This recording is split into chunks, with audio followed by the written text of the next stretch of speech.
Hi everyone, this is Heather Lawton and from the Flourish Academy. This is episode 355. Question for you: do you photograph other photographers? Have you?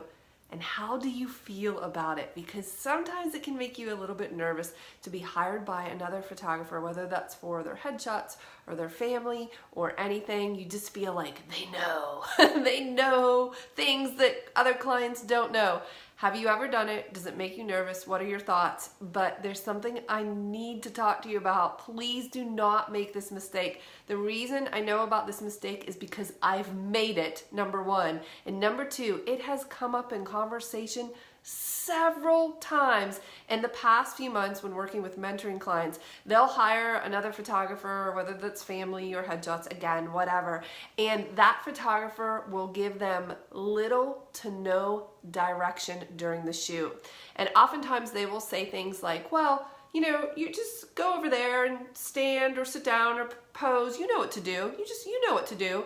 And then they'll start taking the photos. This is a huge problem. Why? Because people want to be told what to do and they're not sure what it looks like in the frame. So for instance, if you tell me to walk over there and stand there and smile or whatever, and I do, I don't know if something I'm doing looks ridiculous or not. I can't tell because I cannot see myself. So you have to give as much direction, if not more, to a photographer than you would to just a normal client, because it can make us feel very uncomfortable. I mean, think about it. If you've been in front of the camera, it can make you feel very uncomfortable if that photographer is not giving you direction, because you're thinking, well, should I stand this way, or should I, put my hands here, or should I smile, should I not smile, teeth, no teeth? There's all of these different kinds of intricacies that we do when we're shooting our clients, and those clients include other photographers.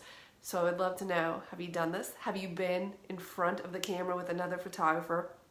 How was that experience? Please don't make the mistake. The biggest mistake you can make is not giving them direction. People want to be told what to do. They want to feel comfortable. They want to know that it looks good. So if you say to them, oh, I'm going to pose you this way, and you turn this way and put your chin out and then down and then drop your shoulder, and you take it and you say, oh, that's not working, let's change this. Okay, that looks great. That feedback is so important to the person in front of the camera, because then they know if something they're doing is working or not working. By the way, I've said this in a previous video, I don't think it's possible to over communicate with a client. I think the more the direction you give them and the more you communicate, the better. But again, sometimes as photographers, we just assume, oh, you know what to do, so just go stand over there. I've actually said those words.